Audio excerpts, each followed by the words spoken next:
Hello and welcome to ENERGYxtra. Today, myself and Louise Purcell are joined by Helen Gaier Laidlaw of SP Energy Networks. Helen is the Licensed Programme Manager for the ManWeb area. Hello, Helen. Hello, Paul. Hello, Louise. Hi, Helen. Helen, can you explain to us a little bit about your role at SP Energy Networks?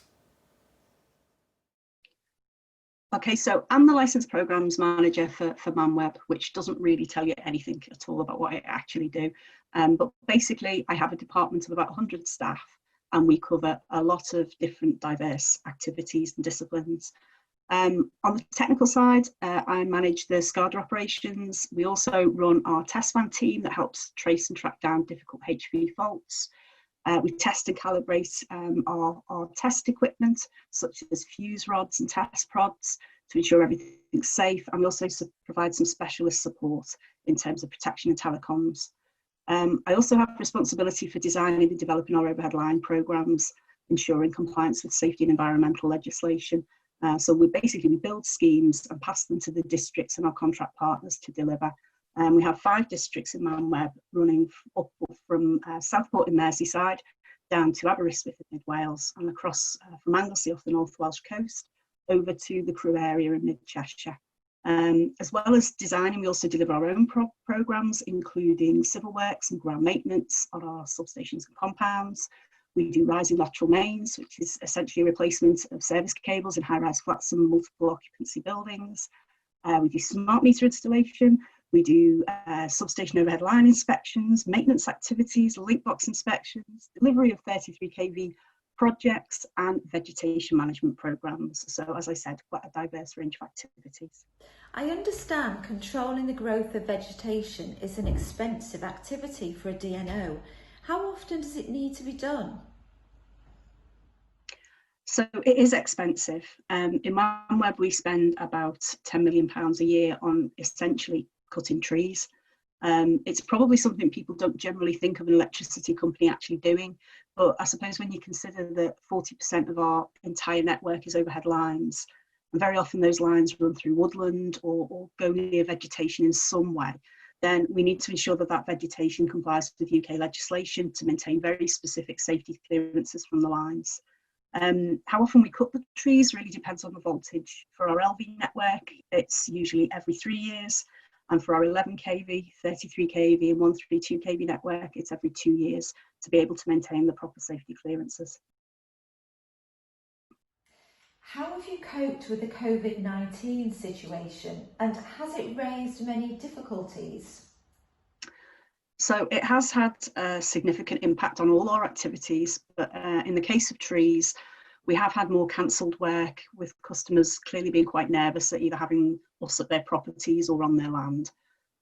We've had to rethink some of our working practices so that we can allow our staff to maintain 2 metre social distancing for the period. And obviously, we've also provided them with additional PPE and I suppose just generally additional guidance and support on how to engage with our customers and make sure that everybody's safe. Helen, SP Energy Networks are renowned for their commitment to health and safety. So I suspect dealing with vegetation that's grown out of control is a huge issue for you. It is. Managing vegetation near overhead lines is very necessary to keep the public safe. If you think the scenario of a child climbing up a tree and inadvertently touching a live overhead line is one of the aspects of my job that can keep me awake at night. It's a very real public and staff safety risk that we take extremely seriously, and that's why we employ specialist arborists to keep us safe. There's also ensuring a safe and secure supply for our customers as well, whether that's my house or your house, or a care home or a hospital, or even your local pub. I remember a few years back in Birmingham, Network Rail wanted to cut some vegetation on an embankment because the foliage was encroaching on power lines and it was extremely dangerous. And the local residents, they liked the look of these trees, which was far better for them than the railway embankment. And they actually formed a chain, a human chain to stop them. It was on the news, it was on the local news, in the local paper. and it was a big problem. They couldn't see the danger. They just saw the look of from their back garden. Do you encounter them sort of problems? So yes, we do, and more often than I like, given the safety risks I mentioned. Often home or landowners don't want us to prune or even fell a tree that they might just like, or it might have a special significance for them. For example, a pet might be buried there, or it was a favourite spot maybe of a sadly deceased relative. We do understand that, and we always try and work with our customers to try and reach a compromise that respects their wishes but keeps both us and them safe. But there is the odd occasion where we can't reach a compromise, and at that point we do have the right to enforce our statutory legal rights through the courts if we have to.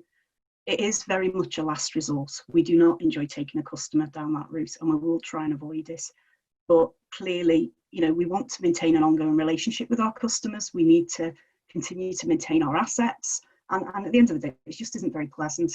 But if we believe there's a safety risk that we can't, in good conscience, live with, then we will go down that route and we will enforce our legal powers. Recently, the UK has been experiencing some very strong summer storms. Are these causing you problems with trees falling onto power lines, etc.?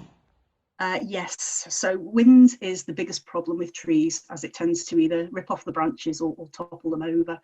And if those trees are near an overhead line, you can almost guarantee it won't fall away from the line, it will fall on the line, or at least it definitely feels like that at times. We will obviously get storms in the UK, that's a given. And our storm season traditionally runs from about October through to March. And both us and our contractors are very well versed in our emergency procedures when that happens.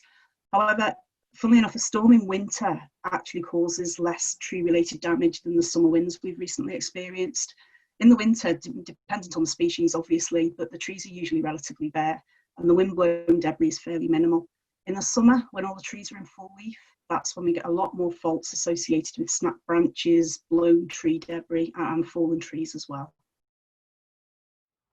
I suspect you're a keen watcher of weather reports.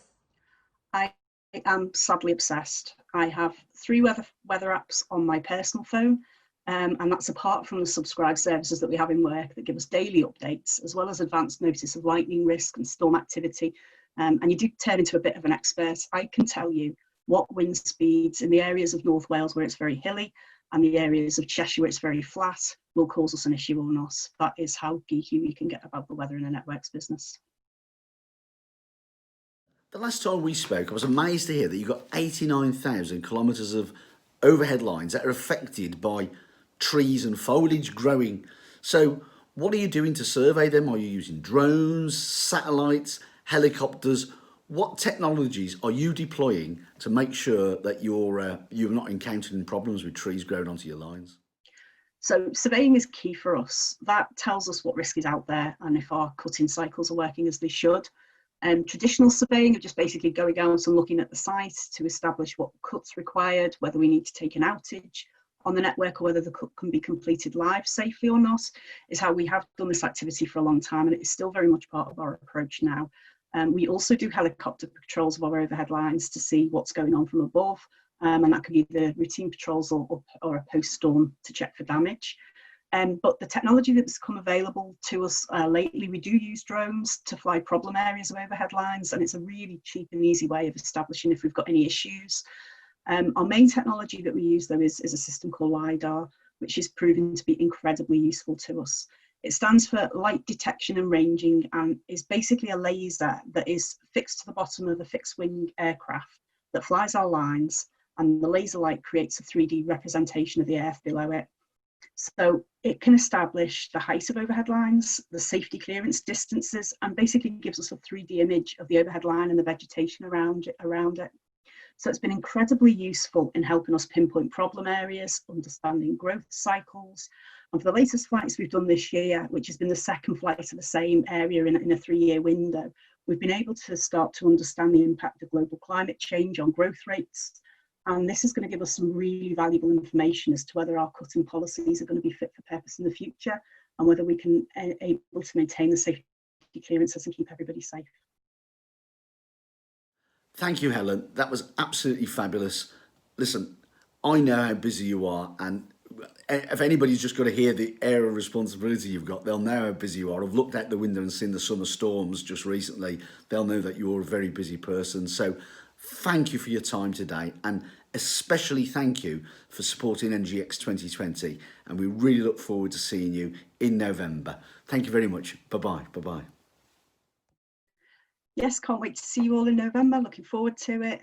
Thank you, Paul. Thank you, Louise. And bye now. See you soon. Thanks, Helen. The next time I see the weather report, I'll be thinking of you at SB Energy Networks. Bye.